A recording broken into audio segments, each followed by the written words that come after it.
Hi అండి. మనకి sweet తినాలనిపించినప్పుడు 10 నిమిషాల్లో ఇంట్లోనే చిటికలో రెడీ చేసేసుకోవచ్చు. ఎలా రెడీ చేసుకోవాలో మరి ఏ స్వీట్ అనేది చూసేద్దామా మరి? దీన్ని బందర్ హల్వా అంటారండి. మరి ఈ హల్వాని మీరేమంటారో కామెంట్ చేయండి. మేమైతే బందర్ హల్వా అంటాం.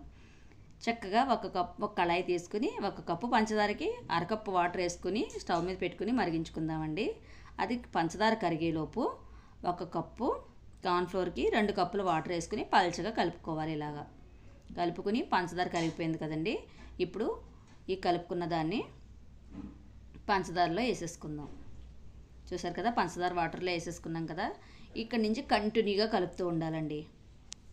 ఇలా కలుపుతూ ఉంటే చక్కగా స్వీట్ అనేది చక్కగా వస్తుంది. లేదంటే అడిగిని మాడిపోవడం, లేదంటే ఒక దగ్గర కలవకంట వాటర్ లాగా ఒక దగ్గర ముద్దలాగా అలా అయిపోతుంది.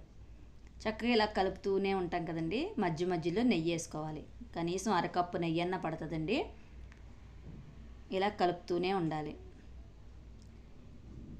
ఇప్పుడు మీ దగ్గర ఫుడ్ కలర్ ఏ కలర్ ఉంటే ఆ కలర్ అండి. గ్రీన్ అయితే గ్రీను, ఎల్లో అయితే ఎల్లో, ఆరెంజ్ అయితే ఆరెంజ్.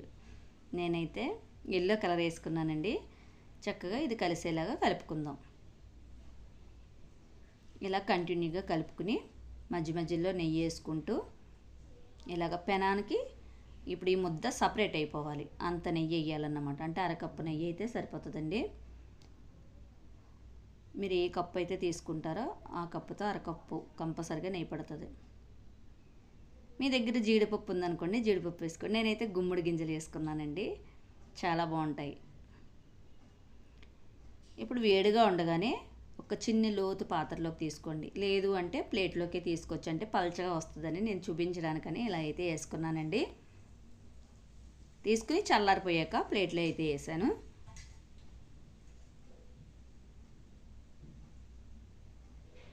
చూసారు కదా, చల్లారిపోయాక ఇలా కట్ చేసుకుంటే స్వీట్ అనేది రెడీ అయిపోయినట్టే.